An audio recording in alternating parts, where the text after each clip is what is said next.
Looks like we're doing a little better tonight.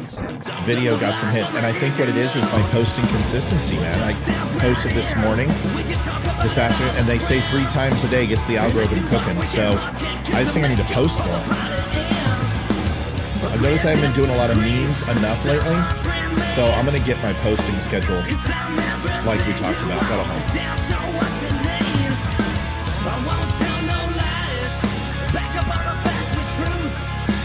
I don't recognize Jackie Vanover. I think she might be new.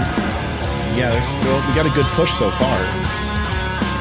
I think it's the algorithm, dude. I just got to work the algorithm. I read up on it today.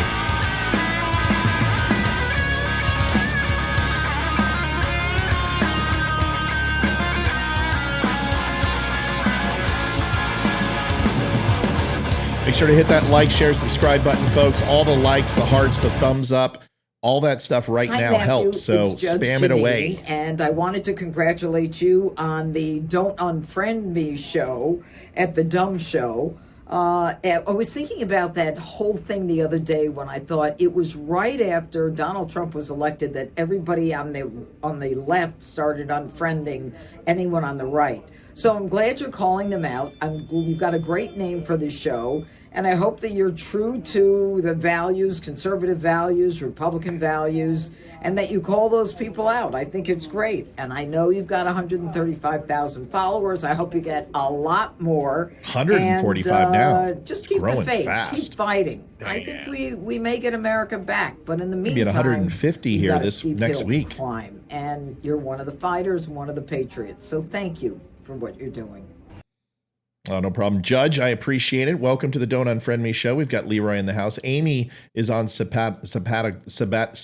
for you to say. I think it was sabbatical is what she said. I believe that there was some tuna that were not effectively dolphin safe, and she is in the middle of uncharted waters. We can't disclose where. The operational security is important, but she is doing something amazing. Leroy, did you have anything else you wanted to add to that?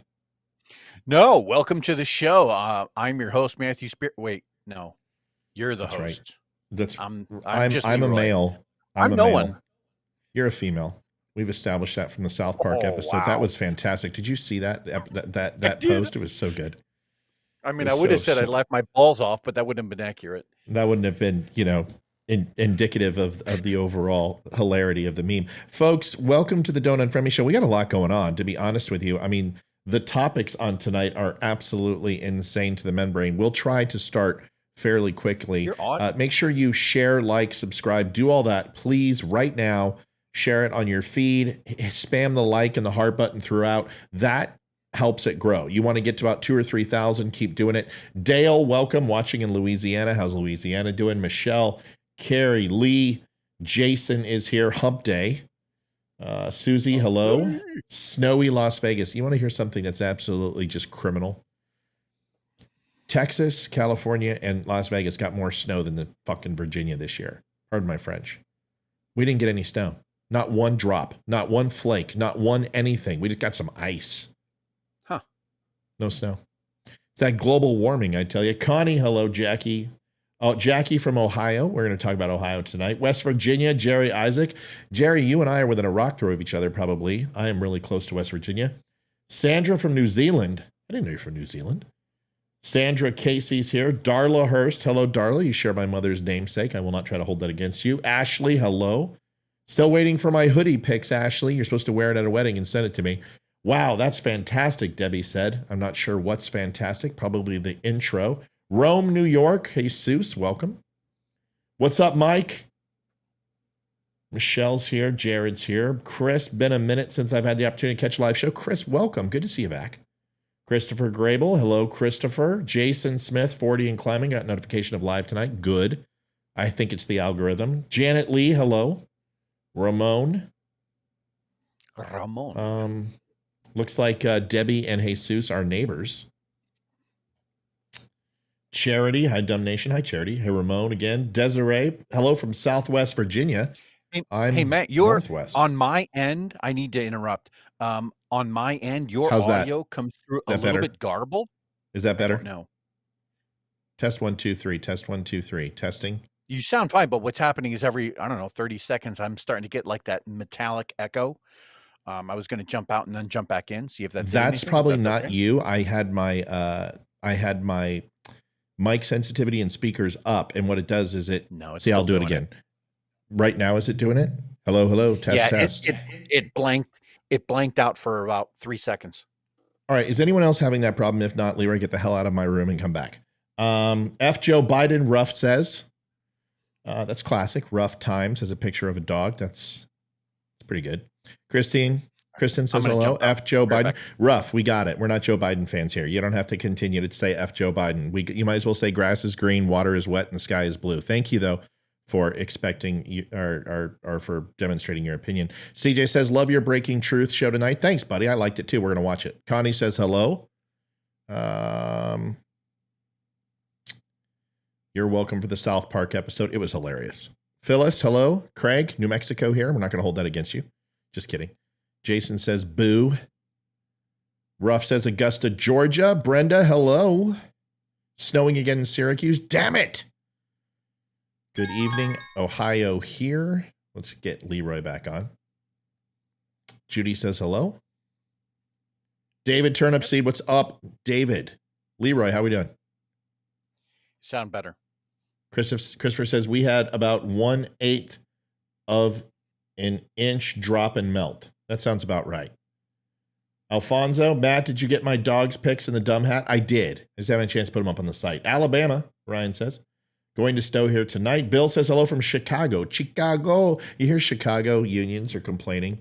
Our students are down in math. In fact, not one child in the entire Chicago union in the Chicago school districts actually passed their basic equivalency tests for math. And the unions are up. We need better pay. We need better. No, you need to stop fucking striking and go to school and stop shutting down the schools, you jackasses.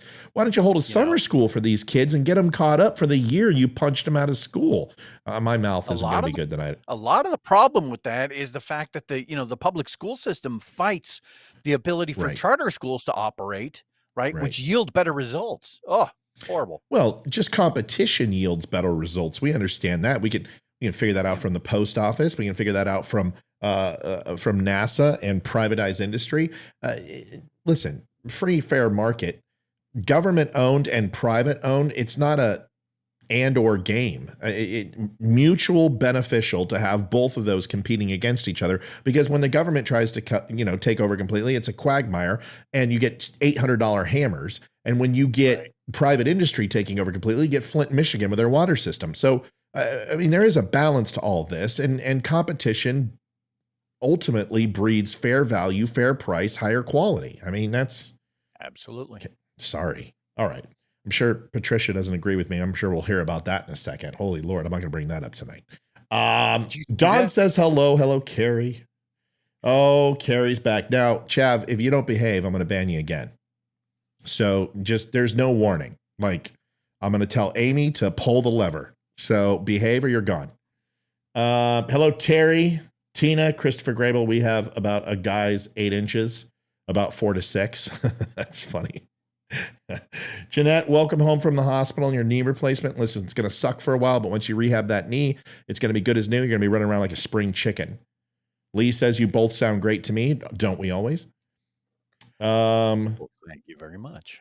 Yeah, appreciate it. Jared, fine here. Refresh Leroy. Cheryl, go order your coffee now. By the way, folks, with popular demand, and when I say popular demand, people just said, I don't want to put it any other way than I'm wondering if I should say it or not. They just said no to Minutemen Coffee. They just said no to Minutemen Coffee. They said no, dare. They said no to Minutemen Coffee. I don't know what to tell you. Wow. People rejected Minutemen. They just said, we don't want it. And, I've got to at least listen to my people and say, you've got it. You say no, you say no. So with popular demand, and we now have the exclusive brand coming up. Coffee is back. And go to don'tunfriendme.com and get your coffee and get your tomahawk and get your F. Joe Biden and get your napalm in the morning, your commie tears decaf. All the coffee's back, and people are excited. They've said no to Minutemen coffee. They're like, we don't want it. So Jason Smith has a real good comment. It says, have I been a dummy long enough to say F you, Leroy? Absolutely. Oh yeah. If you're a watching dummy and you just want to throw some hate my way, just go ahead and throw up a F you, Leroy. I appreciate that. Thank you. Throw it up there. Once again, the Don't Unfriend Me Show coffee is back. The Moab, the mother of all brews, the Tomahawk, the Kami, the Napalm in the morning, and the limited edition F. Joe Biden. It's all available, and for a new low, easy for you to say, new low price. I think I have it for $16.99, and then on Subscriber, it's under $15 a bag. That's Can't good. beat that. So it's available. You buy more than 4 bags, you get free shipping. Sorry. Well, I think it's capped off at $17. It gets expensive. Just go buy some coffee. Enjoy it. Go on the Subscriber program. Deborah, welcome. Good to see as many people as we have on there. Water is wet. That is correct, Chris. New Mexico is awesome. No, it's not, Michelle. No, Michelle, it's not. New Mexico is most assuredly not awesome. Sorry. I lived there long enough. Nope. I heard all that northern states are getting hit with bad snowstorm. Of course they are. 80 degrees today. It's supposed to be 76 here tomorrow. Hi, Carol. Hello to Iowa. Debbie.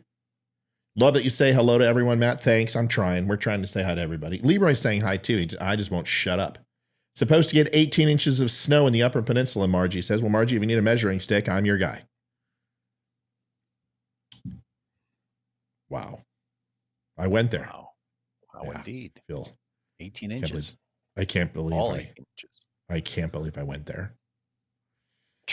Charity Lamb says born and mostly raised in New Mexico. That's interesting. I am actually slated to go there. I think it's in the early part of April. Sandia Labs. I didn't say that. And by the way, you know, I sit on the stand and it get hot. I got hairy legs that turn that turn blonde in the sun. And the kids used to come up and reach in the pool and rub my leg down so it was straight, and then watch the hair come back up again. They'd look at it. So I learned about roaches. I learned about kids jumping on my lap. And I've loved kids jumping on my lap. That fucking guy. I swear. Carl, any prediction for Tulsi's aim for the next 2 years? Yeah, we'll talk. If you want to talk about Tulsi Gabbard, I've done it plenty of times. I'll do it again. Hey, Matt, Chicago, Illinois. Hopefully people reject Lighty in Chicago, Illinois. Yeah, I saw some guy. They had a Beetlejuice doll, and it was like sitting in a barn. Oh, wow. It was like this bluish tone in the middle of like the evening. So it had like this grainy picture, and they're like Lori Lightfoot's kid. Yeah. I'm like, that's so wrong. So horrible. Oh, I know. Rhonda, welcome. Blizzard in California. I don't want to hear it. Danny, welcome. Good to have you back on the show. It's a good price for coffee. It's good coffee. Yeah, Minuteman was too expensive. People just rejected it. They're just like, no. I mean, I went up selling like 600 bags of my coffee in 3.5 months. And I think we might have sold 20 bags of Minuteman. It's just too pricey. It's too much. Colleen, what happened? Patty Marshall. Hi from West Virginia. Hi, Patty. I'm in your neck of the woods. Anybody drink espresso and a shot? Well, I have. Not every day. Charity says, but I'll have the shot. That's right. Born and mostly raised in New Mexico, it really was a land of enchantment before all we got poor and misrepresented. I agree. There was some beauty in that. Now it's a giant truck stop in Albuquerque, and there's some beautiful spots. Don't get me wrong. Listen, when I literally traversed Tucumcari, Albuquerque, and I would just go to the smallest places. No.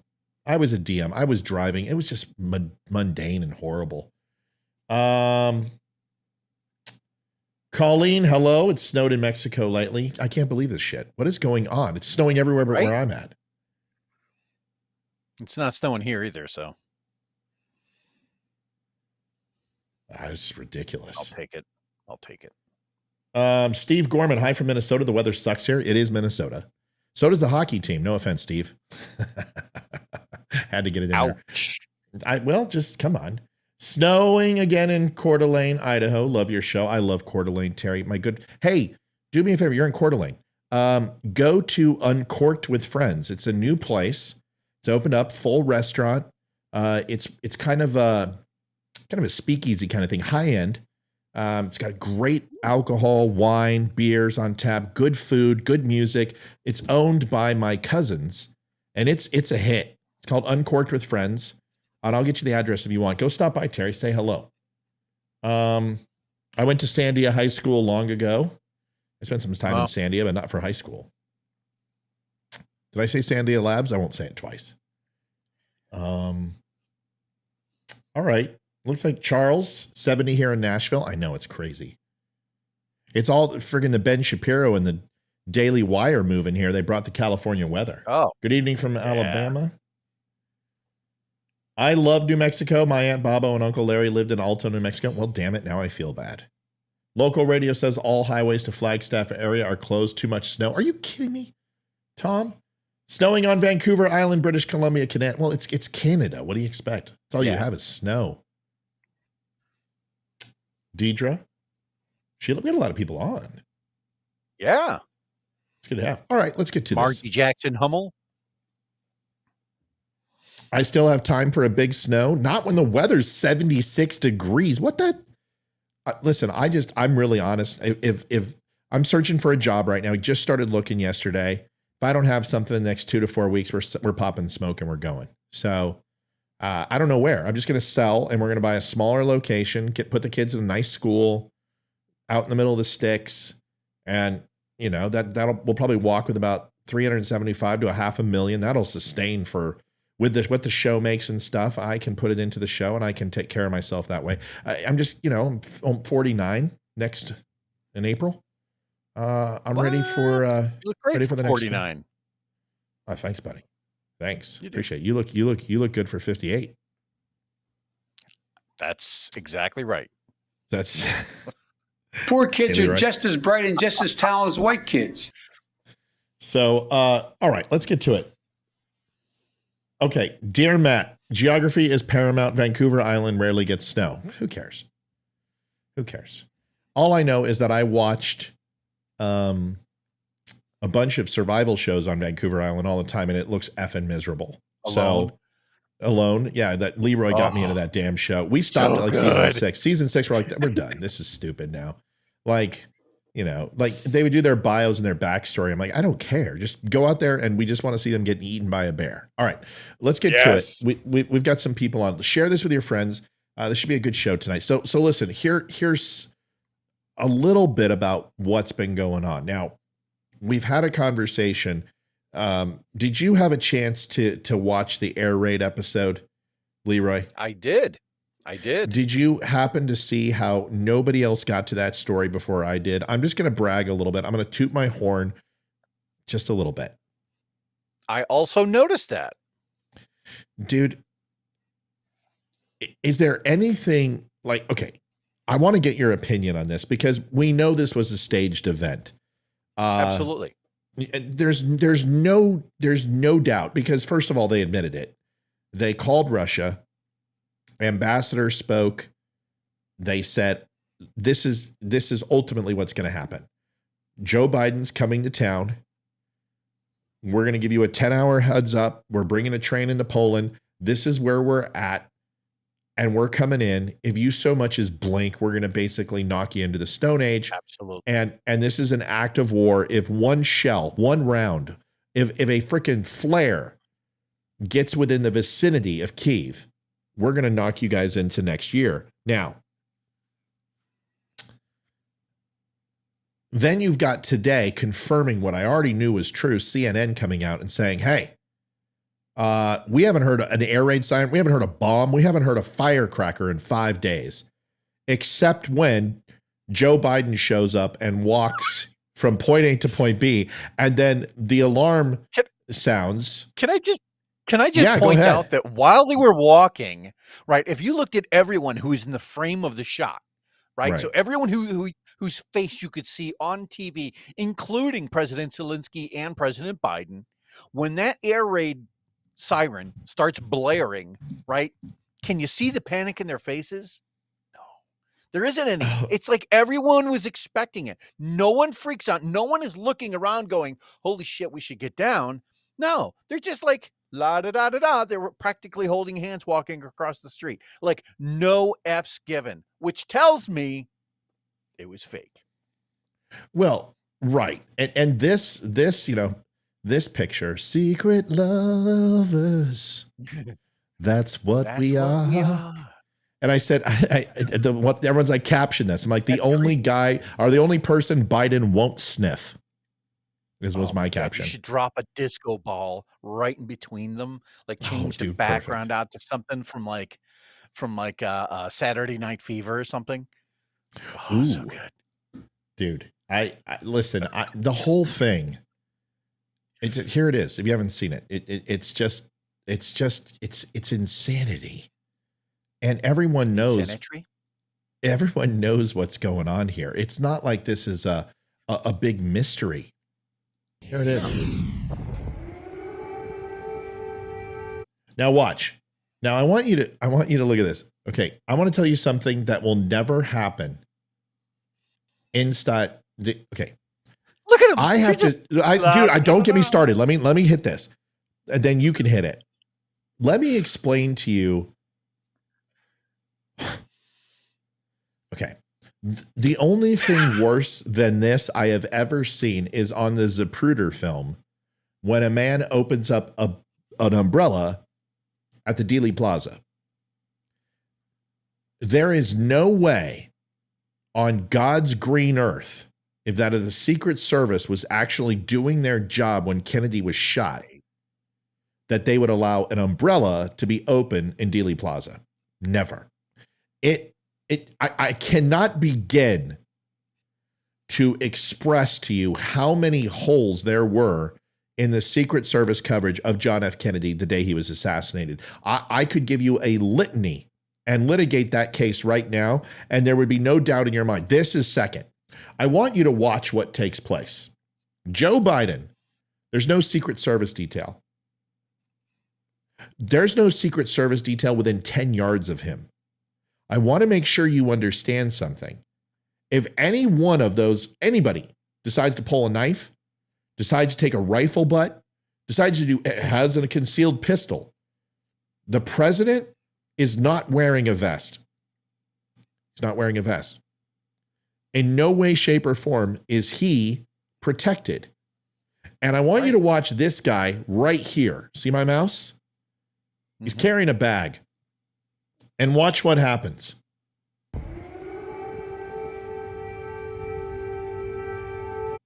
He's grabbing a bag, and the guard, who's fully masked up in a balaclava, full tactical gear, armed, waves him off in a nonchalant manner, and he's literally within a grabbing distance of the president, and he shovels him off to the left.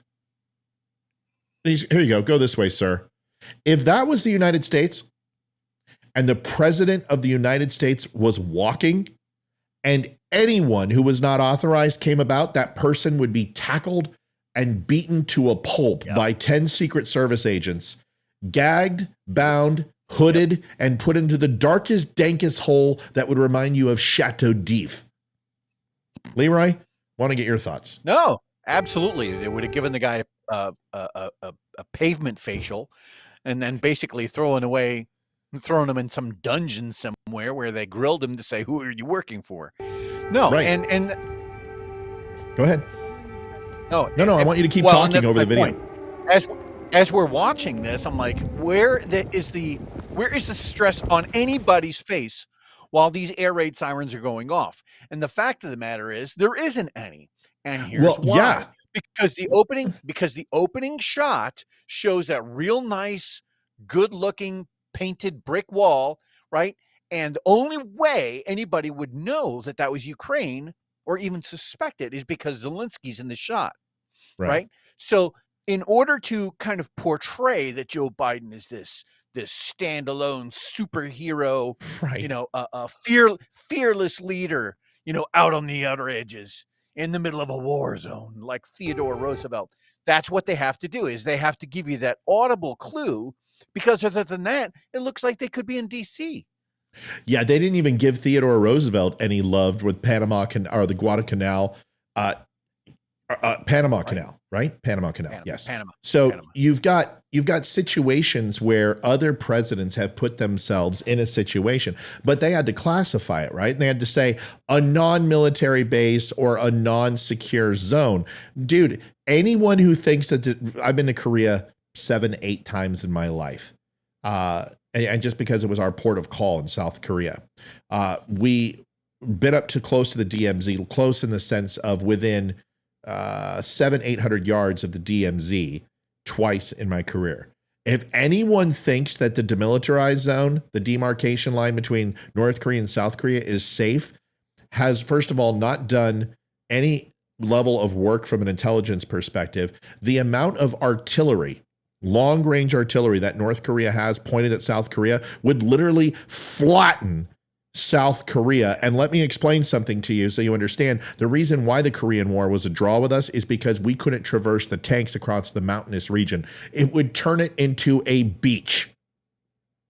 They have so much artillery that would just completely level South Korea that the United States doesn't even know how to get them all in case that happens. The DMZ is full of landmines. There are snipers on both sides. People are shot and killed multiple times every single week trying to escape North Korea into South Korea. The DMZ is a dead man zone. Leroy, what am I missing? No, I think you're spot on. I mean, most of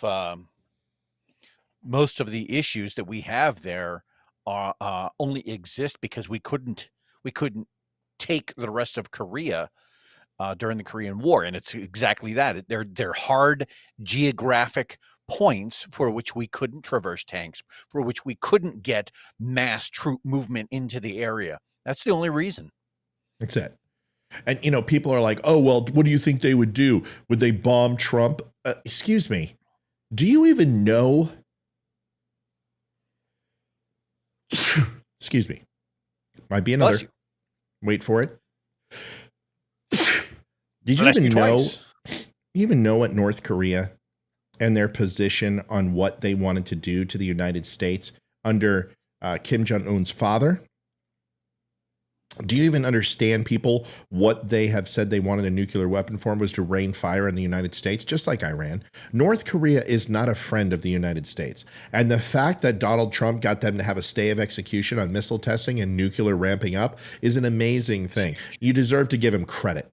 But unfortunately, and then everyone's like, oh, and then you got John Kelly, his chief of staff, writing a book and saying that Donald Trump was floating ideas about launching nuclear weapons and bombing them and blame it on Russia. First of all, John Kelly is a complete shill.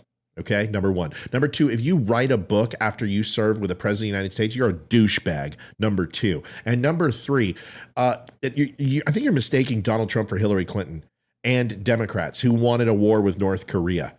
I don't understand why people, the only peacetime president we have had since I've been alive, and you want to call Donald Trump a war hawk or a neocon. It's the most ridiculous thing in the world. You guys can't even give him credit for the most basic things he did do. People were literally petrified, scared to death that this was the guy in charge of the nuclear football, because they felt that he was going to do something so, out there that he was going to start a nuclear war. And here, by the time he got to the end of his term, no new wars had been started. That's right. No major military actions. And so that is an accomplishment, right? That's huge. That's what the rest of the world wanted anyway, right? That's when you're talking about Al Qaeda, and when you're talking about other terrorist groups out of the Middle East, and when you're talking about Saudi Arabia, all they want is for the United States to pull their troops back to continental United States. That's really, they just want the United States out of their lands. That's it. And here we kind of gave it to them, sort of. It doesn't happen overnight, for sure. Listen, can I ask a question? We had No. 16. Yes, thank you. We had 16 proxy wars going on with Right. Obama. Obama. 16 proxy wars. Did anyone get behind any of these proxies that we ran in the Congo, in Somalia, in Egypt, in Libya? Did anyone go, we need to wrap our arms around Gaddafi? We need to go ahead and wrap our arms. How many people knew about them at all? Right. That's the thing I'm trying to say. Are we at war with Russia? Is that what I'm hearing? Because now you're un-American if you don't support Ukraine. Joseph Biden. Okay, so real quick before we get to this next video, I want you to look at Zelensky where he's looking. You know what he's looking for? He's looking for the red mark to stop. No, seriously, they put down markers for Joe Biden and Zelensky to stop for the photo shoot. Look at him look down at the ground. That's what he's looking for. He needs to find his mark line. This guy was an actor. He understands what that is. It's ridiculous. This is the whole dog and pony show. Now, here's the other one. Listen to this crap. All across my country, in big cities and small towns, Ukrainian flags fly from American homes. That would be our country, and you work for us, and you're lying your ass off yet again. I've never seen a Ukrainian flag fly from an American home. Whatever, Brandon. What in the name of... Now, listen, if you're a Ukrainian national, okay? Right. Or you're an immigrant, or you immigrated to the United States, okay, fine. 100% okay with that. And if you want to fly both flags, listen, let your freak flag fly. I don't care. Joe Biden's full of shit. Okay, maybe people are changing their flag on Facebook, but Leroy, tell me I'm crazy, dude. What's going on in Ohio? Are you seeing Ukrainian flags when you drive to the grocery store? Nope, not even a one. The only time you ever really see any sort of support for Ukraine, right, is basically it's on social media. That's really the only place, and it's for the handful. And I'm talking like less than 5% of the people who will go ahead and change out like their profile pic to the like Ukrainian flag or something like that. Right. Other than that, I've not seen none. Listen, why is it the fact that because we don't like Russia, which I understand, I'm not a fan of Russia. I've never been a fan of Russia. I worked against Russian intelligence for a long time. I don't have any love lost for Russians. I think they are a deadly and a dangerous people when it comes to their militaristic ideology, period. I don't think they can do anything about it, but it doesn't mean that they're not to be taken seriously. Now, right. But why is this whole thing, my enemy of my enemy is my friend? How has that worked out for the United States so far? Tell me about it when it comes to Osama bin Laden. Tell me when it comes to Libya. Tell me when it comes to relationships we've had with Iran, with Syria. I can go on. Hell, we can go back to the Greeks in Afghanistan and Russia and the proxy wars we ran there. When has that ever worked? My enemy of my enemy is my friend. I can tell you that the only time that has ever worked is when you're talking about three individual people stuck in a room. That's it. Because anything more complicated than that, then the whole scenario falls apart just mathematically. So there's no way, right, that someone could say the enemy, the enemy of my enemy is my friend. Yeah, that only works if you're like in third grade. Or if you're in a do or die situation and it's mutually beneficial, but as a collective, there's too many moving parts with what benefits one versus the other. I can understand if it's like 10 people versus, you're in a small village and it's a zombie apocalypse and this rival gang you've been fighting with for years and you have a giant infestation, zombie walkers are coming. You need to join forces and thrive together. Fine. On TV it works, but it doesn't work in the real world because ultimately power corrupts everybody equally. If you don't believe that, look at modern wave of feminism. Look at racism of yesterday, how it was whites. Now look at some of the videos you'll see of white people kissing African Americans' feet. Show you those videos if you'd like to see those. I got a couple of those for you to see. And this whole white guilt thing happening, it's not about white guilt or black guilt. It's about power. And it's about role reversal. That's what it always is about because power corrupts.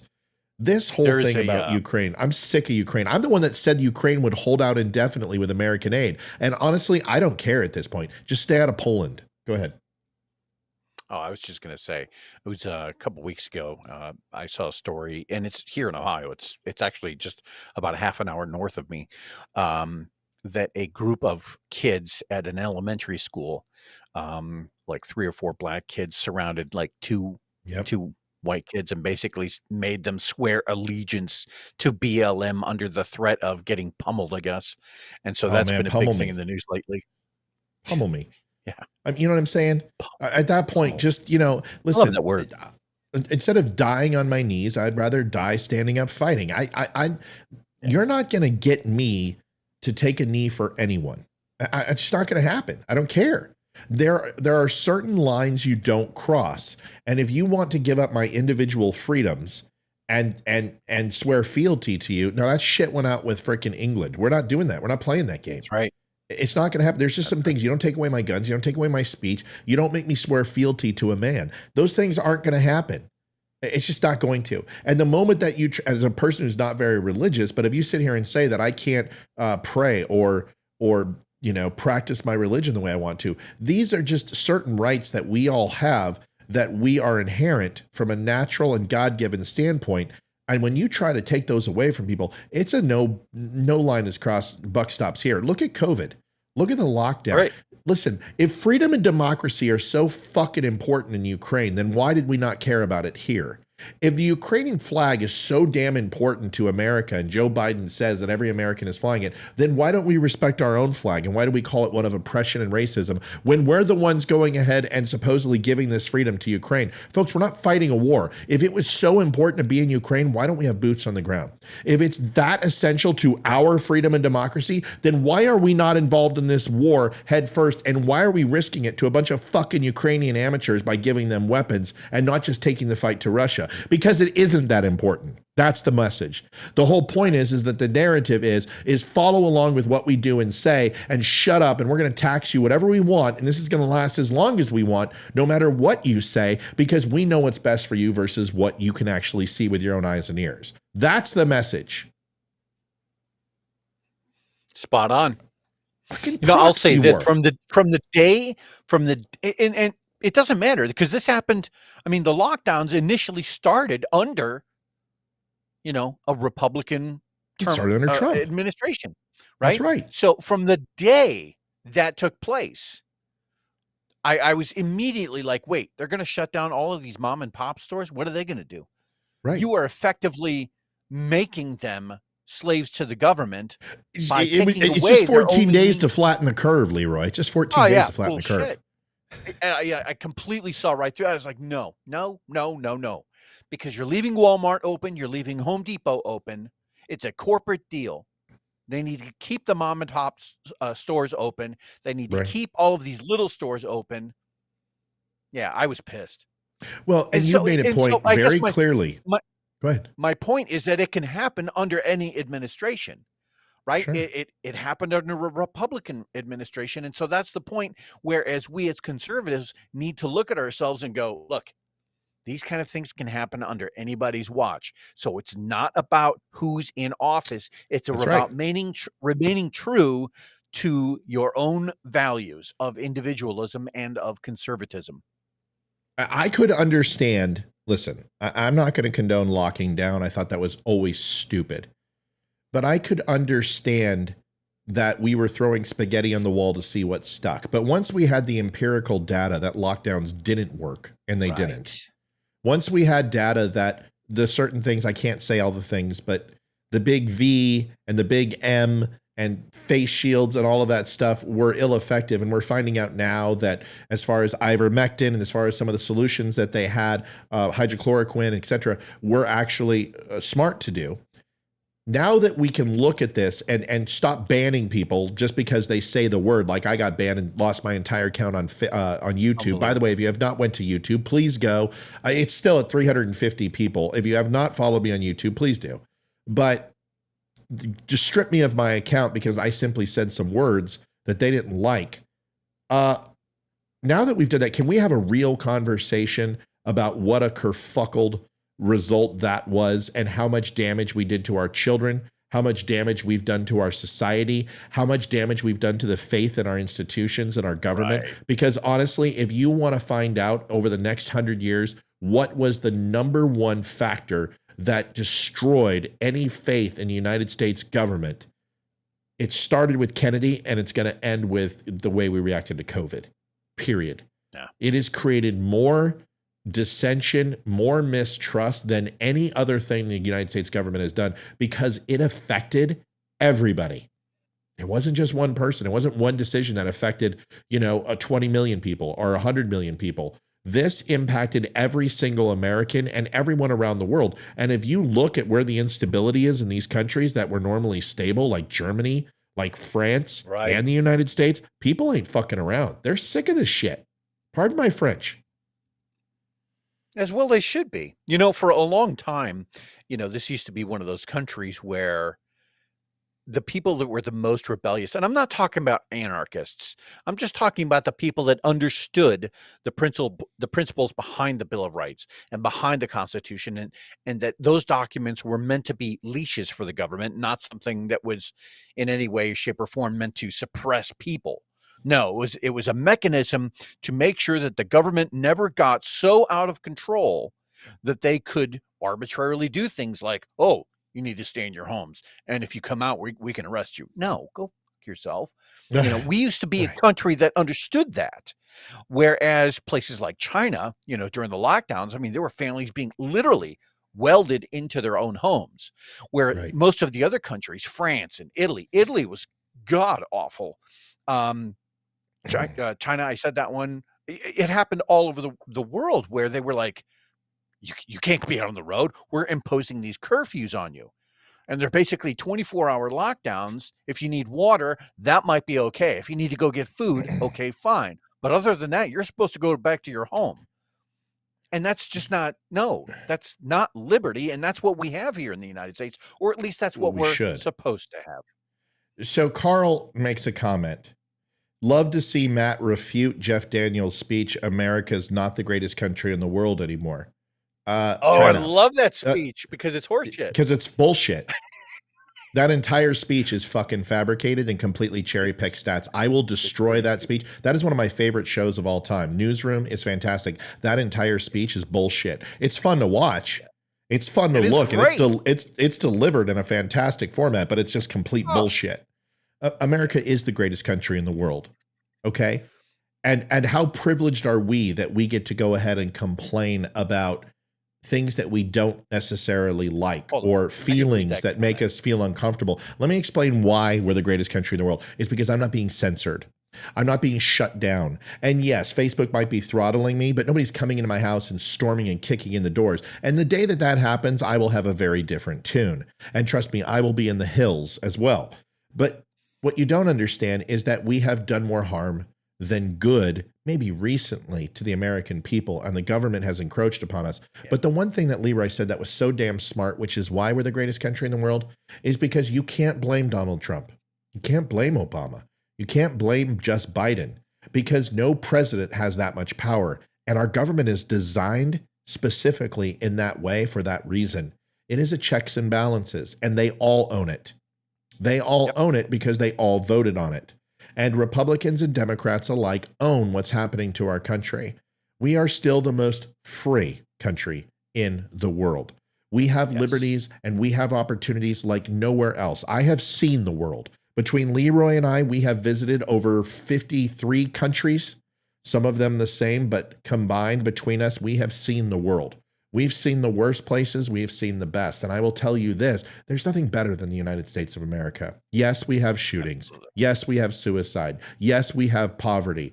But the rest of the world does too. Let's be honest. And if you're going to go ahead and tell me, well, Matt, we've got to deal with shootings. Yes, there's a difference between somebody coming into a school or a mall and shooting somebody and literally people committing genocide on a daily fucking basis. I'm not saying the United States is perfect. I'm just telling you it's the best place in the world to live. You can challenge me. You can say Sweden. You can say Japan. Well, then we can talk about Finnish practices where they're going ahead and aborting kids with Down syndrome one moment that the test comes back positive. There's a lot of things that you don't know about the Finnish countries. that you don't know about Sweden, that you don't know about Denmark. And you might say, oh, well, it's Shangri-La and it's perfect. It's not. Every country has its problems. Leroy, go ahead. What I was going to say, and this isn't as an examination of the rest of the world. This isn't a criticism. This is just when someone wants to talk about American greatness, it is one of the amazing fortuitous circumstances where we have a Constitution and a Bill of Rights, right? And that's important. But then when you marry those two items to our geography, when people say, oh, they have this heavy critique about nationalism. Oh, what makes American territory so much better than the rest of the world? That's just an arrogant thing to say. Actually, no, it is better. We have the biggest interconnected set of internal waterways on the planet, navigable waterways, that makes transportation ridiculously cheap, that just so happened to fit. They overlay the biggest chunk of arable land, farmable land in the world, right? And then you've got oceans on both sides, mountains to the north, and hostile basically territory to get across in the south. When you marry all of that together with the American philosophy that private property is paramount, and then you throw a leash again on when you restrict the government the way that we do, that's what makes America the greatest country that has ever been. I'm going to take it a step further. By the way, Edward, you just bought a bag of coffee from me. You were charged $10 for shipping. It's $5 per bag. I apologize. We just brought it back, and that's charging you wrong. I'm going to give you your $5 back and make sure I get you refunded. I'm sorry about that. Please remind me if I forget, but I should be able to do that right after. If anyone else is going to buy coffee, just take care of it. I'll refund you the $5. It'll go right back onto your card until I get that fixed. I think I put the weight in incorrectly, and I need to take it down by 0.01 so it falls in the right spot. Anyway, anyone who says that the United States isn't the greatest country in the world and the government is tyrannical. Okay, let me tell you something. Our government is going to make mistakes. They're going to take the path of least resistance on a lot of things. Okay, they're going to not go to Ohio and not launch FEMA so they can go ahead and save it for what they think is a second pandemic coming. You want to be honest? That's what the government's doing. The government understands that it has a certain amount of dollars that it's assigned, and without people reproducing, without people having families like they did, the nuclear family essentially dead, and the birth rates lowering and slowing down the way it is, the United States is probably a little scared and a little nervous. What it takes in from people isn't all its income. It actually takes in more from consuming. And if we consume less and inflation is high and those dollars aren't coming in and imports and exports are not as fluid as they once were, the United States is going to be in a pickle. Russia went through this. We need to understand that that's very important to the government. So they have to listen to the people. The thing is that we have to make enough noise. Now, BLM went on a tear, 186 some odd damaging riots that took place out of the 400 and some odd demonstrations that were peaceful. And they were. Eventually, the United States realized we're going to go ahead and have to man up and we're going to have to pony up to this. This is why you didn't see any major riots come down with the last beating that took place, because we put in the National Guard. Police were there in droves. No, everyone's like, fuck around and find out. Take a look at COVID. Right. We finally stopped spending money in payroll checks when people said, hey, we don't want any more money. We want to open up our damn businesses. And we forced them to listen to us. And we did our jobs. We followed along for about a year and then said, enough of this shit. We're done. And the government listened to us. The same thing will happen with Ukraine. We will get sick of paying for it. People will start turning against the president. They will start lifting up. And here's the other thing. You never change an incumbent president, ever. Well, they're very seriously considering that Joe Biden has a real big problem, that he may not want to run. He hasn't announced yet, and that maybe troubles them. And they know Kamala's waiting in the wings, and nobody wants Kamala as president, and that is going to be a losing ticket come the 2024. People don't want Joe Biden to run. 31% approval right now want him to run as president. They are listening to the American people. It unfortunately takes us to stand together. So that's why when people say, I don't want to vote, or nothing ever changes or nothing works, that's not true. It just takes longer here than we want it to. But if you think change doesn't really happen, look at China. It's been 2,300 years of oppression in that country, and it ain't changing anytime soon. That's why we are the greatest country in the world. Go ahead, Leroy. No, I would completely agree with that. When you're looking at someplace like China that really has really only gotten their shit together, post World War II, they were in a unique situation where they had the opportunity to marry parts of their economy to the United States. And as it turns out, geographically speaking, those parts that did that are the only parts in China that are making any headway, socially speaking. And what I mean by that is, when you're talking about Shanghai and Beijing, they got money, right? And so when you again look at the geography of China, it's horrible. China was a fragmented country not that long ago, and the only thing that keeps China going is America's commitment to the free trade order. And as we slowly back away from that, right, as we basically say, you know what, we're not getting anything out of this deal anymore, which is what Donald Trump was trying to explain. That's when you'll see China probably break up back into its original kind of provinces. It was like 6 or 7 provinces in China. 9. It will probably happen 9. again. 9. And not only that, but those capitalistic drivers that made it somewhat successful, the Maoists are trying to take that back. And that's what Leroy and I have said. You already have an energy issue. You have a food issue. You go ahead and stop having abundance of dollars coming in. You're going to create your own worst nightmare. China has its own worries. They don't want to run the world. I've said that. They're not capable. It's like logistically saying that Russia can go ahead and invade any country. They can't. We just saw with Ukraine, okay? Logistically, they can't do it. China can't come to the United States and attack the United States. The only theoretical, effective way to destroy the United States is to destroy the United States.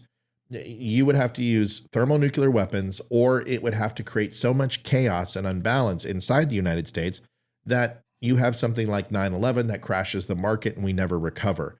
Countries don't want to do that. They have too much invested in us. It's the countries, like I said last night, like Iran, other countries that are ultimately want to see the destruction of the United States, and they're zealots. Those are the ones we have to worry about. You don't have to worry about China. China has too much money wrapped up. I want to do this real quick. I want to watch the Pete Buttigieg thing because I think this is important. Yes. And we've heard so much about this that I really want to do this video. So hang tight. We're going to do it. It's only a 12-minute show tonight. I've gotten a little bit faster in my presentation, but I want to watch this, and we'll see what you guys think of this. I think it's a fun one. So with no further ado, let's watch episode 446. About 12 minutes. I think you'll enjoy it. Here we go. Good evening, Don't Unfriend Me Nation. Episode 446 of the Don't Unfriend Me Show / Breaking Truth. My name is Matthew Spear. I'm the host of Don't Unfriend Me. Feels good to be with you tonight. I'm pretty excited to do tonight's show. Pete Buttigieg, he's under the wire. And not because he... Did you see what I can do to your camera? Oh. Yeah. Did you see what color your camera? See how you're black and white now? Yeah. That's, dude, come on. New feature. So cool. I can control your camera. Awesome. I can do things that are just, watch this. Oh, yeah, watch this. Bam. Oh, my God. Yeah, sepia. How about a blur? You can blur you. I love it. Okay. Oh, everyone would be thankful for that. Well, okay. Decided to go ahead and ride an SUV about a quarter of a mile away from where he worked, and then take out some bikes and then ride to work in the illusion that he cares about the environment. Or when he decides to take a military jet on personal business, or neglect to go to East Palestine, Ohio, while a transportation secretary's responsibility with a giant, and I know it's Palestine and everyone's going to give me crap. I don't care. It's Palestine, okay? You can say whatever you want. It's Andrea. No, it's Andrea, okay? It's Palestine, okay? I don't give a shit how you guys say it. I hate saying cities in my shows because everyone corrects me. It's Dunedin. I don't care. I don't live there. And there's freaking 180,000 cities in the United States. I don't think I'm going to memorize every single one with your stupid nuance. All right, here it is. Train crash. We would expect him to go ahead and take care of that. So he's under some hot water. A citizen journalist decided to go ahead and approach him. I've told you how I feel about this. The anonymity of politicians versus their right to privacy, and you can help me by all of looking this up other this stuff. We're going to cover it reporter and tonight. sending this to her. And I'm going to show you a little bit of the contradiction and hypocrisy that the left always seems to do. We'll talk about Donald Trump's visit to Ohio. It should be a good show tonight. Stick around right after this message from Eli Crane, congressman from Arizona. Ready in a couple of hours, and you can share it and take a look. Thank you, man. Thanks, brother. All right. Live, and then with no further ado, we'll get there. At the Dumb Show is where we're at. That's our handle. You can see us live Monday, Folks, make Wednesday, sure to and like, Friday. share, Also hearts, do a recorded all show that. at Spam 8:30 live, and then do a recorded show usually around 8 o'clock, 8:30. That'll post on all the social media channels and podcasts. If you have a problem finding us, go to thedumbshow.com. It has all the links, the shirts, the hat, everything else you need. And I'm a walking billboard. Let's get to it. Pete Buttigieg and all of the drama going on with East Palestine, Ohio. The first thing I want to do is know that the Democrats are losing their minds because a citizen journalist, to be named later, simply approached Pete Buttigieg on the street. Now, I've got some feelings about this, and I'm going to walk you through what I think. But first, the Democrats have a very, very large set of cojones to cry foul about anyone being approached. Now, I didn't include all the clips. I'm just going to give you a brief snippet. This doesn't include all the dinners. This doesn't include being screamed at in bathrooms. I mean, Republicans have been taking crap for 4.5 years and longer from Democrats.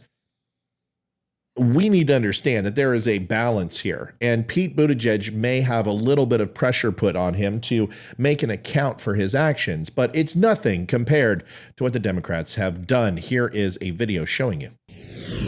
I just don't even know why there aren't uprisings all over the country, and maybe there will be. You know, there needs to be unrest in the streets for as long as there's unrest in our lives. Enemy. About 4 years.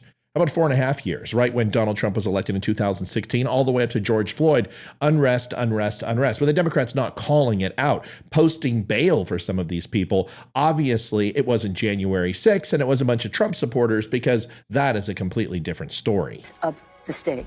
I'd like to punch him in the face. I said if we were in high school, I'd take him behind the gym and beat the hell out of him. Show me where it says that protests are supposed to be polite.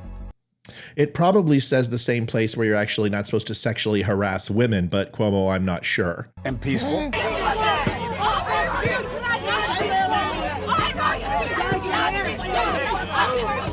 We have to stop demonizing people and realize the biggest terror threat in this country is white men, most of them radicalized right to the right.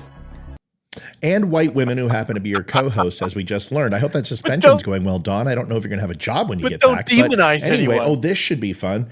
We've got a wonderful woman, Aylan Omar, here. Maybe Rashid Tlaib at AOC will come out too. I would say our country should be more fearful of white men across our country. Oh, that's lovely. Oh. Punch some people in the face. I love Stranger Things. Why is this guy? Oh, never mind. Does every actor have to speak and ruin it for me?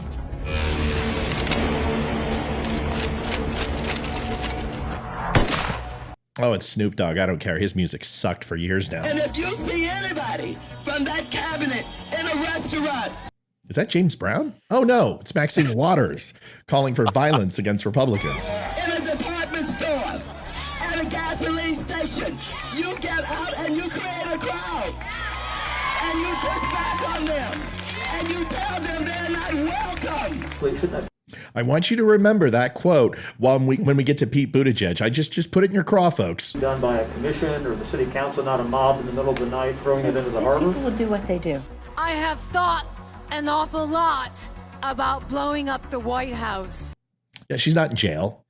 No insurrection there. I guess it's because she wasn't wearing a pink vagina hat this time. It's black. I guess they're going tactical. This winter, I'm not even going to say anything. The fact that she got canceled. Listen, I don't believe in cancel culture, but this one, Kathy Griffith, Perfect. Thank you. Oh, Make yeah. sure she can't afford anything ever again. Nice bow. Her 3-year-old child. And I will never stop saying, not only do we need to disinvest in police, but we need to completely dismantle the Minneapolis Police Department. Yeah, they backpedaled on that sucker, didn't they?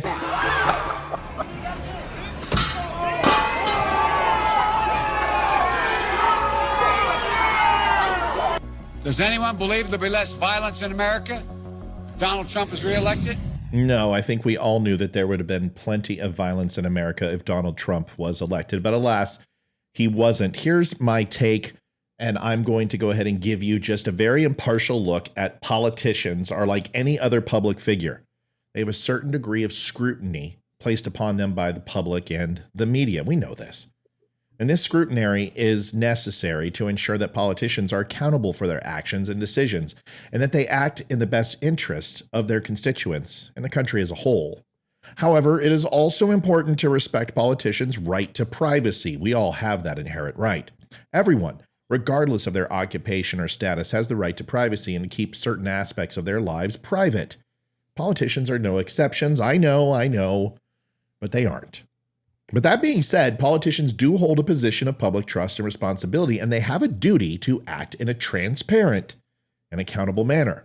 When politicians engage in actions that are contrary to their public duties, or when they engage in behavior that is illegal or the impropriety or unethical nature, the public has a right to know about it and say something. In such cases, politicians may lose some of their expectations of privacy, as their actions may have a significant impact on the public and the country.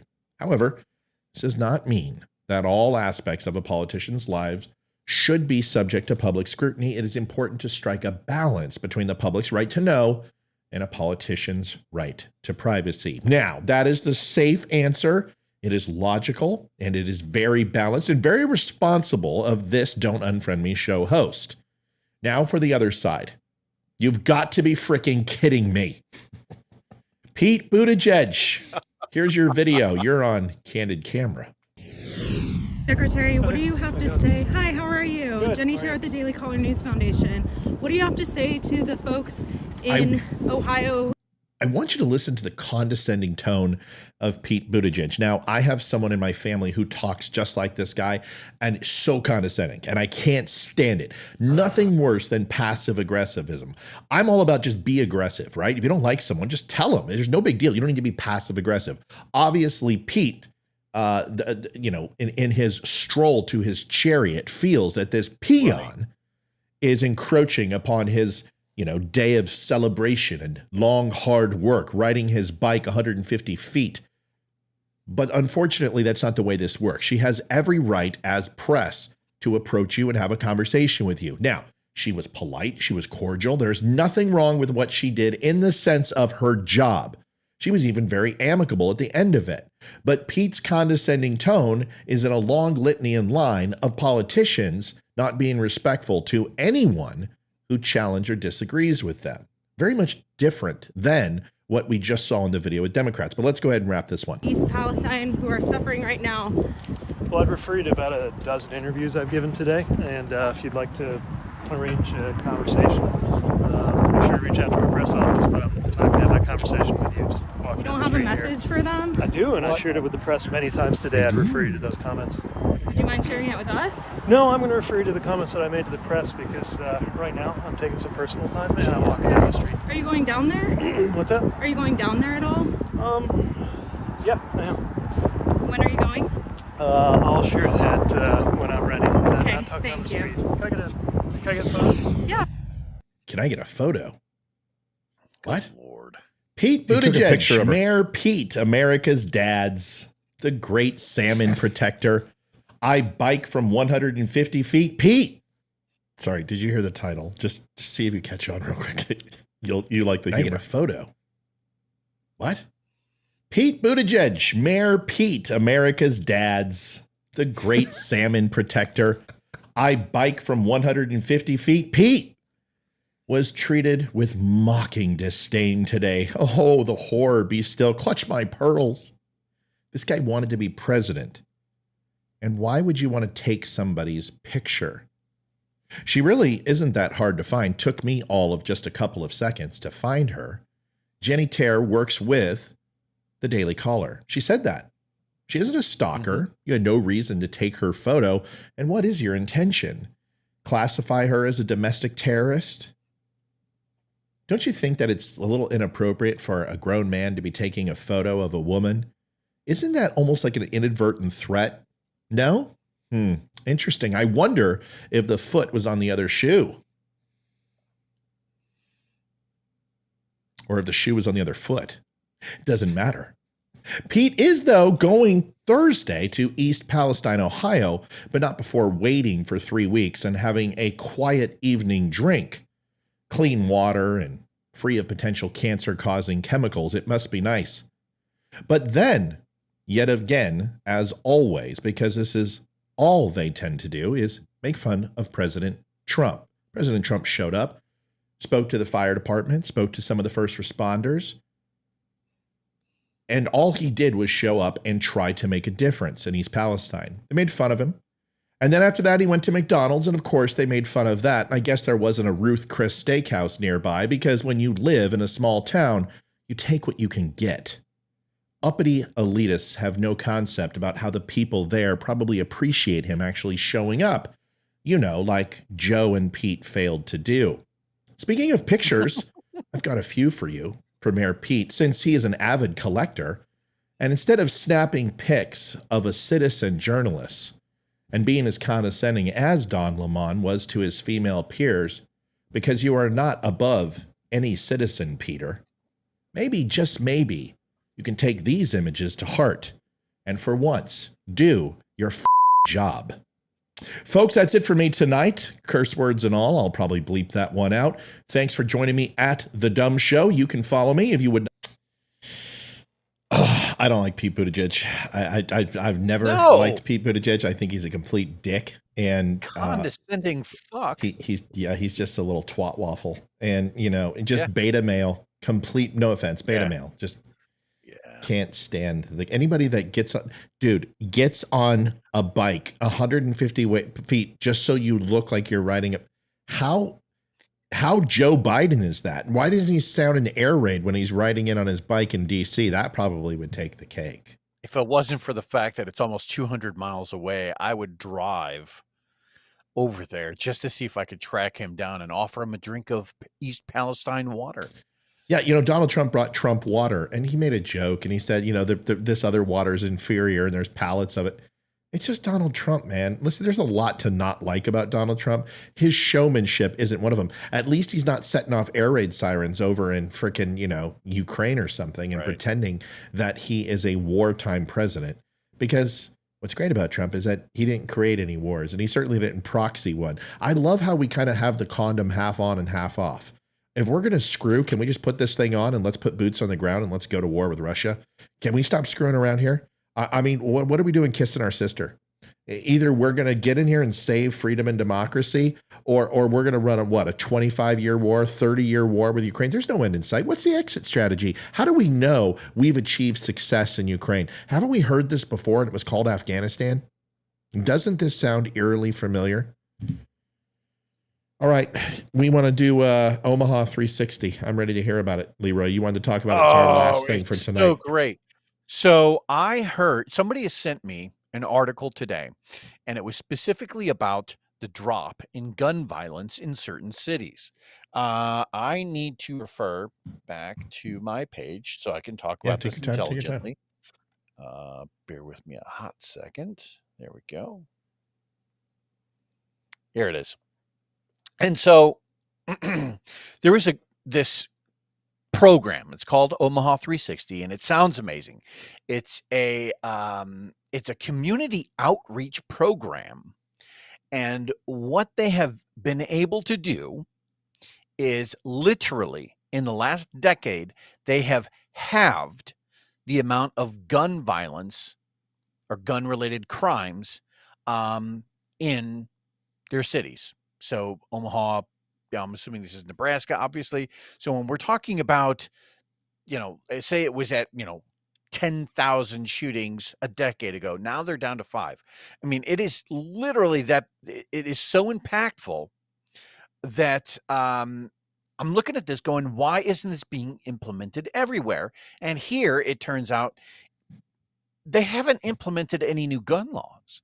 There's no, hey, you're not old enough to own this pistol yet, or hey, you need to fill out and now we're going to give you an additional 10 days before you get your AR. It's nothing like that. What this program is about, it's about getting police to sit in on community meetings where some of the people who run the meetings are prior troubled youths, right? And they basically get together to have a conversation. And the people that are running the meeting, right, take their cues from the police, but then they go ahead and bounce it off of the youth that are there as well. And again, this program has been hugely successful in reducing the amount of gun violence. And it was one of those cases where I thought to myself, wow, if they could do this in every blue cities where Chicago, my God, you say thousands of lives every year, right? But this is one of those situations where we're looking at a program and they're not grading it appropriately. In other words, they're saying, look, maybe this is too promising, I don't know, or maybe the certain industry leaders have greased the linings of certain politicians' pockets. I don't know. I'm not saying that that's what's happening, but what I'm saying is that, like, if gun violence is the buzzword, and if gun control is the bigger buzzword, right, that they wouldn't look at the results of this program. They would just say, look, we need to get all the guns off the street, in lieu of looking at this program that has literally halved the amount of gun violence. And so there's two ways to look at this program. You can look at it, are guns the enemy, or is crime the enemy? And these people have been immensely successful at reducing crime, which I just thought was amazing. 74% decrease, bro. Amazing. Right? And so I'm like, Jesus. And I just ran across this tonight. So now I feel like I'm going to dig into it a little bit more. I'm going to start making some calls and some emails. I want to see, I want to learn more about it. I really do. Well, the 10 steps that they do are all fairly intelligent, smart decision. Create more revenues where police and community can interact. Diversify police force and criminal justice system. Implement police training on culture and racial bias, including more and better bias screening and hiring process. Now, I'm not a big fan of the whole racial bias bullshit. But in a situation where you are working with multiple racial and economic disparity, and literally the choice between putting someone in jail or not, I could understand in a situation where you predominantly live or work in a black neighborhood where the crime is higher than where you live in a white neighborhood, that could create some racial stereotypes and situations with you as a cop. And I believe that that's completely different than taking racial bias training in a fucking corporation where HR is up your ass and you're told this is the type of person you have to hire or not have to hire. Very different when you're a police officer and you have that much power and personal power and decision making, where the after effect is so severe with a shooting or beating someone or whatever else. It's a little bit different, but institute police training to address. Let me read these off.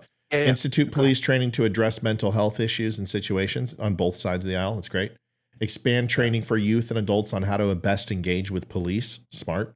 Sounds like some concessions were made for left and right here. It's not just one. This is two parties coming together. You may not agree with everything, but it doesn't matter. The things that Republicans would ask for are here. And the things that Democrats would ask for are also here. And that's what compromise is all about.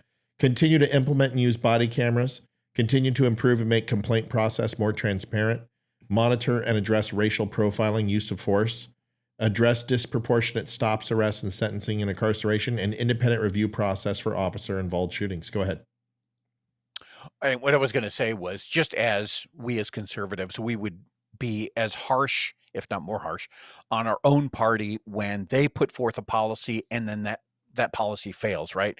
We should be the first ones to say, no, that didn't work. We now Right. need to kind of readjust, right, and figure out what went wrong so that we can make sure that we don't do that one again. And here's a case where we're not evaluating a policy based on its intent, but in fact by its results, which have been fantastic. To your point, there's been a lot of steps that are in there that are like, they almost make you like when you get a paper cut, like, man, I don't know about that one. But in this case, I could see your point. I could see where a lot of these have benefited the local community immensely. Yeah. And so I was really interested in this, and I'm going to do more research on it. Yeah, let's take a look at it. Cheryl, I saw you ordered coffee. I'll take care of your shipping and handling. I'm going to put a bow, and I'm going to take my minute, and then I'm going to pop smoke, get off early. Okay. I didn't like the way that sounded. Anyway, the Donald Trump tonight is the Donald Trump we need to see. And this is the only version of Donald Trump. He didn't take a stab at DeSantis and say, where's Ron DeSantis? If he cares, dude, he just shut up. He showed up and he did what got him elected in 2016. He went to McDonald's, for God's sakes. He handed out MAGA hats. He brought in Trump water. Good.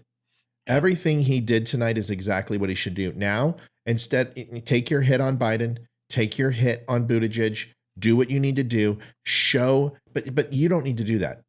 If he could just act magnanimous, I mean, the guy, let your pundits in the Saturday and Sunday morning talk shows do that for you. They will get the message out about how amazing Donald Trump is versus Buttigieg and Biden. All you should do is say, it's really a shame that we're so divided in this country that Joe Biden and I couldn't come here together.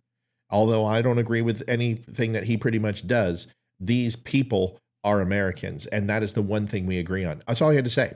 And then boom, drop the fucking mic, walk out, and earn free press. If he can do that for 22 months, he'll be the next president of the United States. If he can't, he won't win because he's unelectable. This is the Donald Trump we need. This is the Donald Trump that people are in love with, who do love him, and the people that hate him will tolerate his ass if he can just show an ounce of humility. Tonight, we saw the best version of him. The question is in 2 days, will he do something to take away all those headlines and that good press? And that's usually what he does. Leroy, you get last word. 1,000% agree with that. And I will add this. I think that Donald Trump's problem is his own. He is his own worst enemy. And what I mean by that is, he's one of these guys that will go out to East Palestine, Ohio, Palestine, whatever the hell. If he could just do the speech and then not get involved with the critics of his actions, because that's what happens. He likes to trade blows a lot. He likes to get down into the trenches where all of the insults and all of the mud is being flung. That's why you see him when at some of his rallies where he would, I'm not saying that he was making fun of reporters, but he definitely interacts a lot more with his critics than anybody else. Whereas if he had just go up there, give his speech, to your point, stay magnanimous, stay kind of above all of that, and then just leave. Just be quiet about it. Thank you for your time. We hope everyone is doing better. We're going to send more resources and then pop smoke and get the hell out of there. That would have went over really, really well. Yeah. Again, the problem is that he likes to trade blows, and that's not, when you're talking about politics, you're talking about optics, and that is not something that plays well. Nope. America doesn't want a boxing match between Joe Biden and Donald Trump. They want someone to ring the damn bell and call the fight and just move on to the next card, right? I mean, it's like we've been watching this same fight now for decades. America, I told you earlier that things are slow moving in the United States, surprisingly enough, as fast as we feel we move on from things, but we learn our lesson over time. And right now, I think the American people are sending a very clear message that we may not say it to each other, but we're saying it to politicians. We're sick of your shit. We're sick of this constant division, this constant hatred. America is not as bad as you paint it out to be. We need to stop this crap. We need to focus on inflation. We need to decrease spending. We need to make sure we have the food insecurity that we're facing right now needs to stop. We need to stop putting money into foreign governments and foreign countries and start investing into the United States. And yes, I'm saying it. We need to have a little bit of a bleeding heart with Republicans for a while. We have ignored infrastructure for too long. We have ignored the homeless for too long. We have ignored healthcare in this country for too long. And I'm not saying we need to have a united plan. I'm not saying we need to go ahead and give homeless free money. What I'm saying is we need to address the issue and have some serious conversations and solve these problems, because they're not going to go away. It's just like mental health in the United States. If we choose to keep ignoring it, and the Democrats keep choosing to want to spend ungodly amounts of money, we are going to have an ebb and flow of tide in, tide out. And every time we build a castle, it's going to get washed away. We have got to have some consistency in our policy and some legitimate codified results, so we stop having executive orders overwrite the will of the people. Until that happens, we will never get anywhere. And that's to Trump and that's to Biden. Enough of the fucking executive orders, and let's legislate. Let's make it 300. You want to do something real quick? You took a year away of our lives, of our kids and our jobs and our people. We should take a year of their lives. You're in session for 365 days, 7 days a week. You will go ahead and take off in Washington on the weekends, and you are in session until you address the problems of this country. That's what the United States government should do right now. They should work until it's fixed. You took a year away from us. You should have a year taken away from you fucking people. It's unfortunate, but if that happens, who knows? No.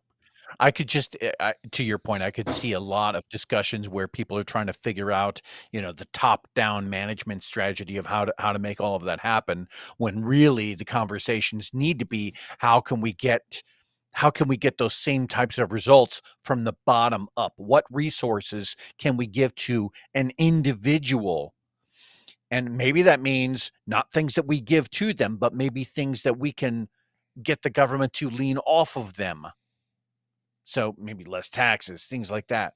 So there's those two different avenues of approach, right? There's the top-down management style that makes everyone, basically subservient to Uncle Sam. Right. Or there's the way to cultivate, to get the garden to grow from the base and to get them to manage themselves in a healthy manner.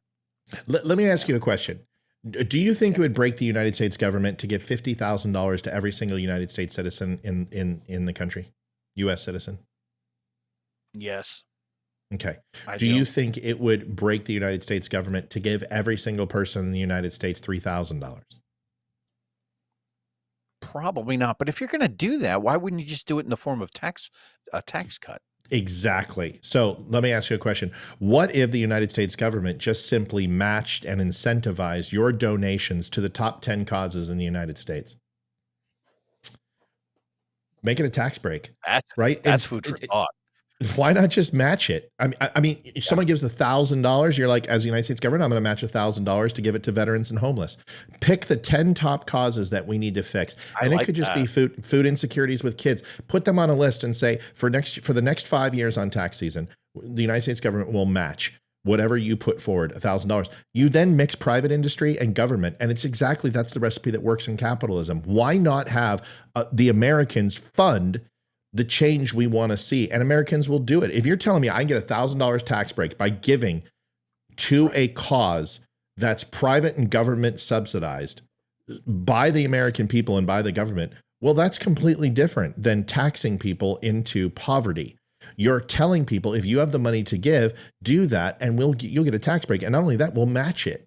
You're investing in people. You're investing in the country. And that's ultimately where our dollars should be invested, not overseas, not with fucking Zelensky, not with China, not with some pet project in the fucking Congo, but with the American people. And you'll be amazed at what we can do. Could you imagine that if they said up to $50,000 a small business, if you go ahead and start it within 5 miles of the inner city, you'll receive a $50,000 startup cost free from the United States government to match whatever you put in to create your small business. You want to stop the railroad lines? You want to stop the lines of demarcation between poverty and the elitists? This is how you do it. You start having the northwest parts of the cities, which were built last, help the southwestern parts of the cities, which were built first, to catch up. But that's what happens with expansion. Every major city in the United States, whether you look at Chicago, you look at Denver, you look at Miami, the southwest portions of the state, southeastern portions usually are the most impoverished, and the northwest and the northeastern parts of the cities are usually have more money. It's the way it works. With southern exposure and the way they built these cities with the water flows and the mountains, that's the way they built these cities. But unfortunately, those have been around the longest. Incentivized to stop these lines, have these northern companies go into the south. But that's the problem. And you see these railroad lines that just cut the frickin' city in half. And one is going down into the dregs and one moves up. I don't know if you've ever been to New Mexico, but you can look at Rio Rancho and you can look at the western side of Albuquerque. Then you can look at the southern side past San Mateo. And it's literally like Beirut and upper echelon. It's completely bipolar opposites. You got to incentivize these companies to start bringing opportunity into the impoverished areas, and then all boats rise in high tide. But this whole thing, Leroy, that we're okay with 50% of the people paying taxes and the other 50% either being elderly who don't have to pay or juveniles who don't have the luxury of having jobs yet, and then the rest who are milking off the government, the disabled too, and then the ones that are milking off the government, it is an unfortunate reality that we will never, ever move to where we want to until we have more people paying into the system. True. I've had that discussion with my mom at several points, when we talk about, she's all for individualism and it sounds like, she's got a Republican wrapper, but then when you start to peel it back, you realize she's like, she'll go ahead and throw out questions like that. She's like, well, what do we do for the homeless? Like, who helps them? And I just, it's always a very difficult discussion, but to your point, I mean,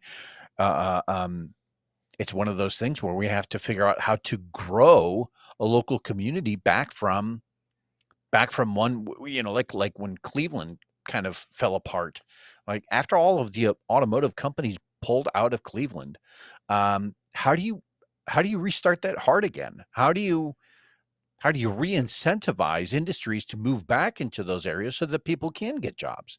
It's a really tough thing to try and fix.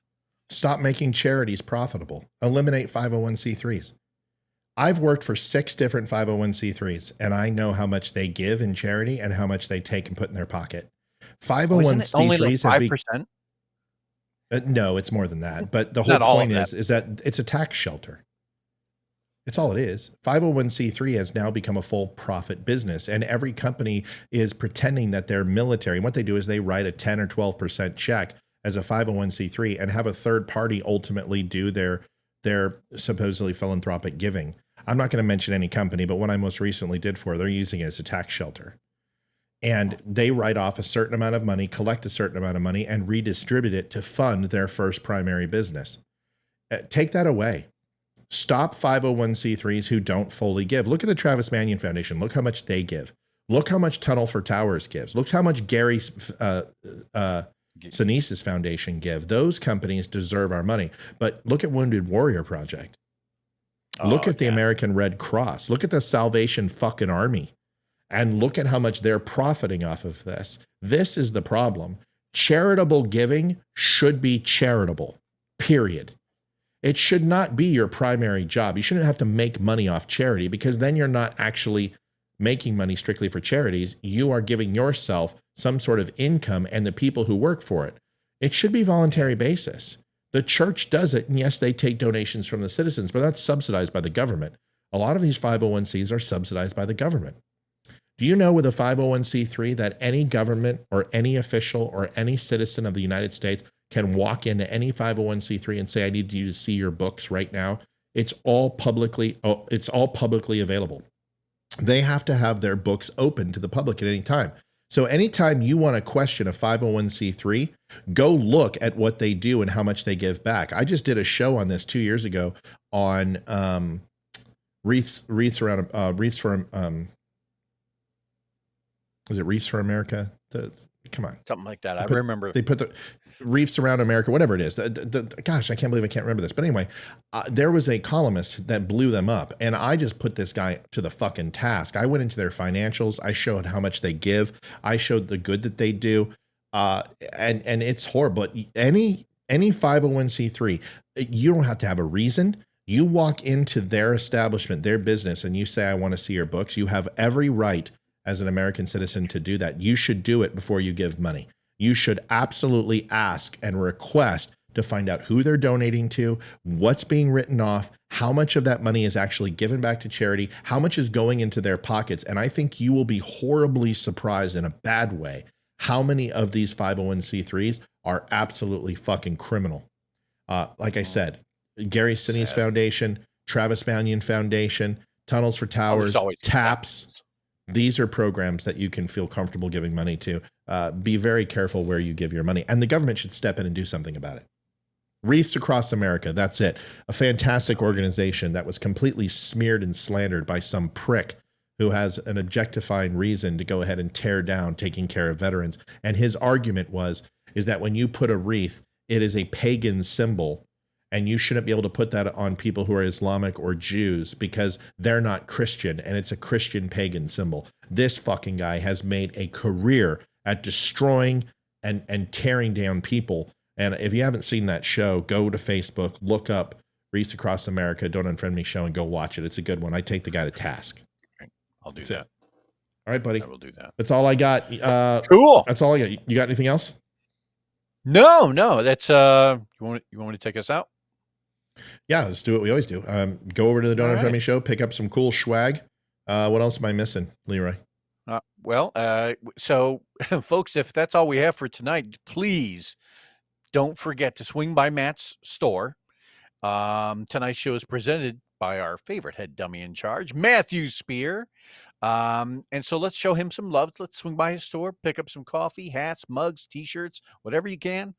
And yeah, thank you for being here. Please don't forget to like, share, and subscribe to this show. It breaks the algorithm. It gets us out there to more and more people. We'll start to see more and more interactions, and that's what we want. We want to see some lefties in here that can hold a debate, and we haven't found very many, actually none, as of yet. So that's what we want. They like to stay away. We found a couple, but they haven't come back. Leroy Jenkins, everybody. We'll have a new recorded show for you tomorrow. Please do me a favor. When you exit out of here, the show we watched tonight together, please just take 1 second. If 85 of you leave right now and just go to my Facebook page and scroll down. I'm hearing a lot of people say, well, Matt, I don't get your update on your new video. Just come to the Facebook page. It's there. I do a sticky every single time. Just go to videos. It'll be right there. The brand new recorded show. The live show will be right behind it. Just take a second. You can find the content. If you're really lost, all you got to do is go to thedumbshow.com. The podcasts are there, and I update the new show every single night. It's that quick. Go take a look. The live show recorded and the recorded show is on there along with the podcast. You don't have to go buy coffee, but if you wouldn't mind, go pick up a shirt, go pick up a hat, do what he said. I will go out like I always do with the Veteran Crisis Hotline. And I think that's all we got, man. Are we done? All right. We're done. Okay, now I got to find this thing. Peace. Love you guys. You get out of here. I'm going to go find this thing. I can't. All right. Dummies, I love you guys. Take care. See you, bro. Peace. Ladies and gentlemen, Leroy Jenkins. He is the man with the master plan. I don't know what happened to my screen.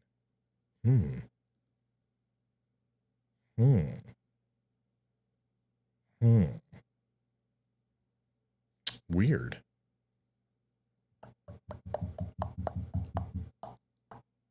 That's a trip. I can't find my screen. This happened last time. It just closed all of a sudden. Well, we're going to be... Oh, there it is. Nope, we're not going to be together much longer. All right, everybody, going out with the Veteran Crisis Hotline. Remember, veterans are important. Take a second, provide this number, listen to the whole message. Remember, go out and like, share, subscribe. Thanks, everybody. Bye. I'm David Boreanaz with the Cast of SEAL team, and we have an important message for returning vets. We want you to know if you're struggling to cope, there's help and it's just a phone call away. The Veterans Crisis Line is staffed with experienced professionals who know your struggles. There's no greater sacrifice in service to our country. We're able to enjoy Good to see you, Don. Glad to have you back. Your service is important. You are important. For vets and their families, the Veterans Crisis Line is here to help 24 hours a day. Please call. Good night, Ashley.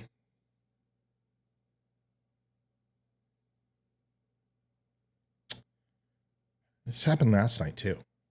And I'm sitting here, I'm reading off comments. I'm just like, dur, dur. I don't know why this always does this. Why does it always do this? Why doesn't it play the damn video? Gosh, here you go. Later.